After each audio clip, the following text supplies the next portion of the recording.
ప్రభునందు ప్రియులారా, ప్రభు నామమున మీకు వందనములు. ఈరోజు దేవుని యొక్క వాక్య ధ్యానము యోహాను సువార్త 8వ అధ్యాయము 44వ వచనము. మీరు మీ తండ్రి యగు అపవాది సంబంధులు, మీ తండ్రి దురాశలు నెరవేర్చుకోరుచున్నారు. ఆది నుండి వాడు నరహంతకుడై ఉండి సత్యమందు నిలిచినవాడు కాడు, వాని యందు సత్యమే లేదు.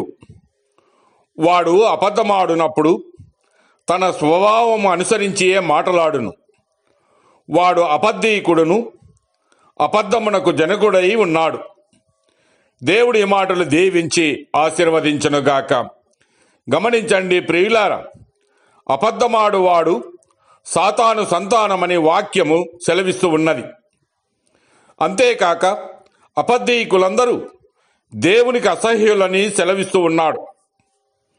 ఎందుకనగా ప్రభు చెప్పాడు, నేనే సత్యమునని సెలవిచ్చాడు. యేసును వెంబడించు వారిలో అబద్ధమునకు చోటు లేదు, అబద్ధీకునిలో క్రీస్తునకు చోటు లేదు. అబద్ధమాడుట, బింకములాడుట, బొంకుట ఇవన్నీ పాపములే. అబద్ధమును ప్రేమించి జరిగించు ప్రతివాడు వెలపడ ఉందురని సెలవిస్తూ ఉన్నాడు. అంతేకాక అబద్ధీకులందరూ అగ్ని గంధకములతో మండు గుండములో పాలు పొందుదురు. ఇది 2వ మరణమని వాక్యము సెలవిస్తూ ఉన్నది. ఆదికాండము 27వ అధ్యాయము 18-19 వచనాలు మనం గమనిస్తే, యాకోబు తండ్రి యొద్ద జ్యేష్ఠత్వపు హక్కును పొందగోరి వచ్చినప్పుడు, నాయన నీవెవరివి అని తండ్రి అడగగా, నేను నీ పెద్ద కుమారుడైన ఏశావునని అబద్ధమాడాను. అయితే ఆ తరువాత 20 సంవత్సరముల అబద్ధముతోనే అతడు బ్రతికినందున ఆశీర్వాదము పొందలేకపోయాను. కానీ చివరికి పెనుయేలు యొద్ద తన అబద్ధమును దేవుని సన్నిధిలో ఒప్పుకొని, నేను యాకోబును మోసగాడినని తన నిజమైన పేరుని చెప్పినప్పుడు దేవుని దీవెన పొందెను.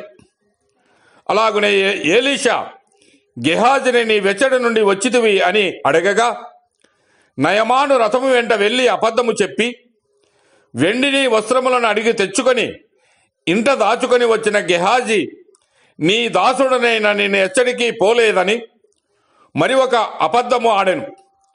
దానికి తగిన శిక్షగా కుష్ఠరోగమును సంపాదించుకున్నాడు గెహాజీ.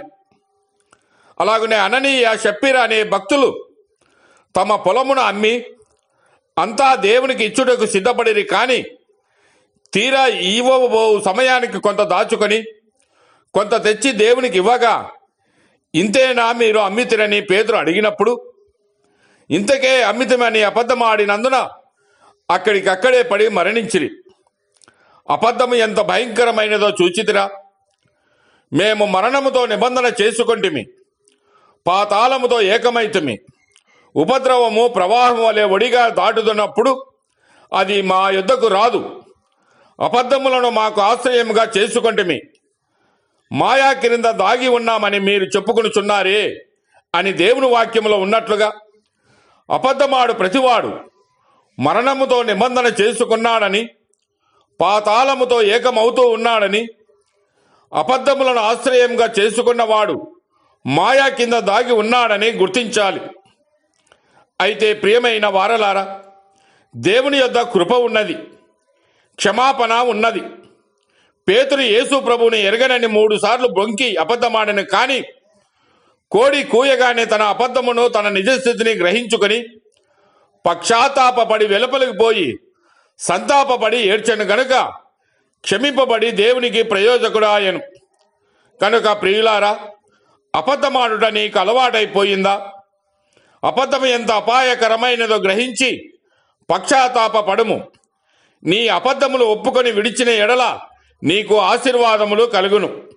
దేవుడు మిమ్మల్ని దీవించి ఆశీర్వదించునుగాక.